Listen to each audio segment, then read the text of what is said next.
Welcome back, guys, to the Joe Cobra channel. I hope every single one of you is doing great. Today's video is my second terrible movie review, and this time is for the 1997 abomination Batman and Robin. $1 million. $2 million. You don't have it. $3 million. I'll borrow it from you. $4 million. $5 million. That's a utility belt, not a money belt. $6 million. $7 million. Never leave the cave without it.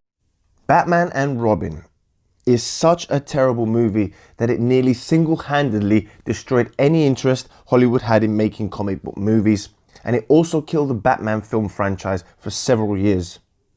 The director Joel Schumacher and lead actor George Clooney have both repeatedly apologized for being part of this fucking shit stain of a movie. Didn't you apologize to the crowd at Comic-Con for Batman and Robin? I always apologize for Batman. Let me just say that I actually thought I destroyed the franchise until they brought it back. You know, somebody else brought it back years later and changed it. But, you know, I thought at the time this was going to be a very good career move. It wasn't. The film follows Batman's struggle with a growing rift between himself and Robin while dealing with the villains Poison Ivy, Mr. Freeze, and Bane. Adding to his troubles is that his faithful butler Alfred is gravely ill. And to top it off, Alfred's niece has come by for a visit, and for some of the old man's inheritance money, no doubt. After Tim Burton's Batman Returns, Joel Schumacher took over directional duties for the Batman franchise. With Batman Forever, Schumacher already started to veer away from the darker aspects of Batman and started to make the Dark Knight campy like the classic Batman television series from the 1960s. He did this despite the fact that both the character and audience had grown past the silliness of Adam West's version of the iconic character.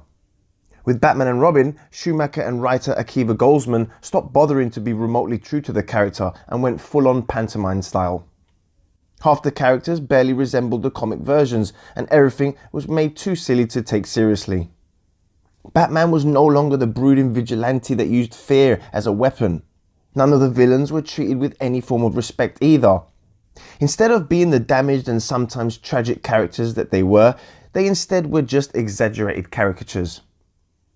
It's obvious that neither Schumacher nor his scriptwriter bothered to pay attention to anything that made Batman of the modern day who and what he is, and I doubt they even ever read or watched anything about the Caped Crusader post-1960s.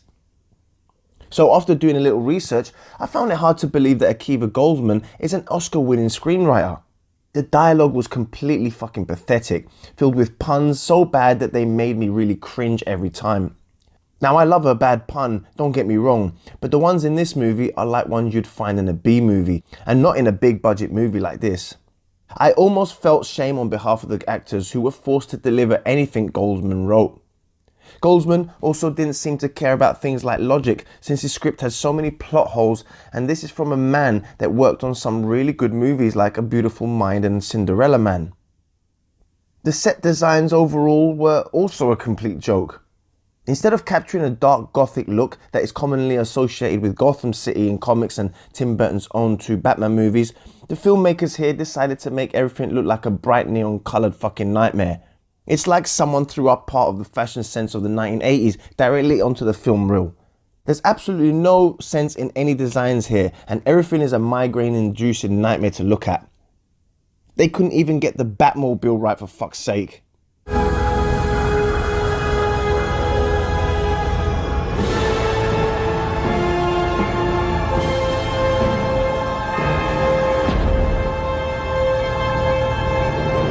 I want a car. Chicks dig the car. Shut the fuck up, you cunt! The only time things actually seem to appear normal is when we're seeing our main characters interacting at Wayne Manor. And then of course there is the now famous bat nipples and bat bulge. Yes, I'm going to mention them.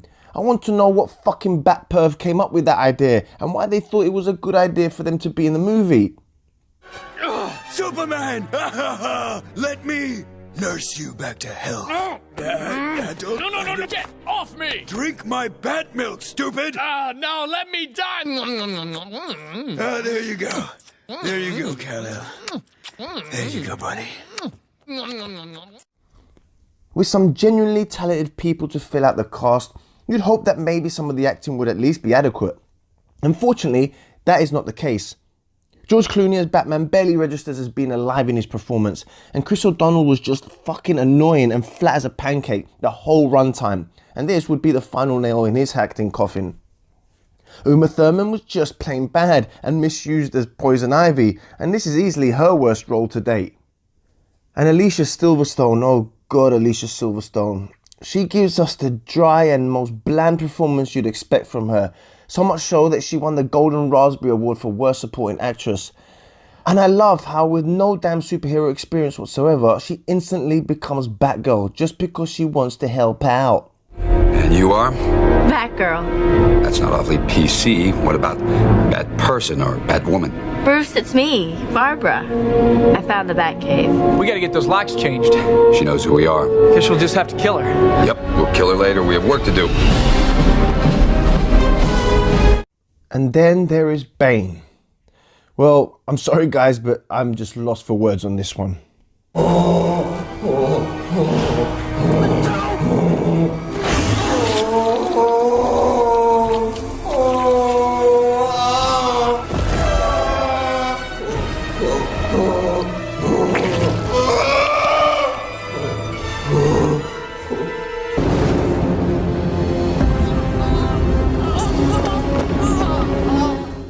The only watchable performances was a bit part played by Gremlin 2's John Glover, who plays Dr. Woodrow. Of the main cast, however, the only other actor that was aware of his surroundings was good old Arnold Schwarzenegger's turn as Mr. Freeze. Now, we all know that Schwarzenegger has never been a great actor, and you're not going to see him show some untapped acting potential here. But at least he looks like he was fucking trying. In the end though, I feel he was horribly miscast as Mr. Freeze, and his portrayal reflected none of the menace and tragedy that so defined this Batman villain. However, what made him enjoyable is he seemed to be the only person other than Glover that was having fun throughout the whole film. He had some of the worst puns and jokes in the movie, yet he managed to make them almost work through the sheer power of his charisma and line delivery. He was one of the few things where he managed to be both intentionally and unintentionally funny. Tonight's forecast. A freeze is coming. Allow me to break the ice. Let's kick some ice. Cool party. Revenge is a dish best served cold. Winter has come at last. Frosty! Sadly, Arnold's amusing turn isn't enough to recommend sitting through this damn train wreck. But hey, at least he was paid a very cool $25 million for his services. A record at the time, and probably still is. Look, I understand it does have a big cult following because of how bad it is, and I can see why. But amazingly, the movie made $238 million worldwide, with only a budget of $120 million.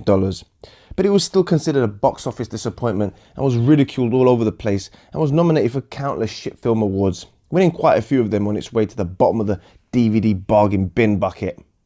And to top it all off, it is also still the lowest grossing live action Batman film to date. No surprise there. You just have to look at any review or film site to see why this is one of the worst big budget movies ever made.